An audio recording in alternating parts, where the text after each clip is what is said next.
મારું નામ રુચિ છે. હું મારા ફેમિલી સાથે અહીંયા આવેલી છું કાશ્મીરમાં. અમે લોકો અત્યારે શ્રીનગર રોકાયેલા છીએ. અમે લોકો અહીંયા ફસાઈ ગયા છીએ. કેમ કે કેવી રીતે કે અમે લોકો અહીંયાથી ક્યાંય નીકળી નથી શકતા.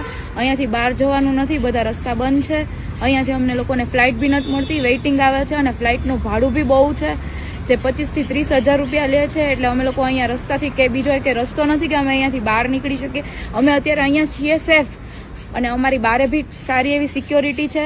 પણ અમે મોદી સાહેબથી વિનંતી કરી રહ્યા છીએ કે તમે લોકો જે લોકોની સાથે આવું બનેલું છે એ લોકોને ન્યાય આપજો, ઘરમાં ઘૂસીને એને મારજો.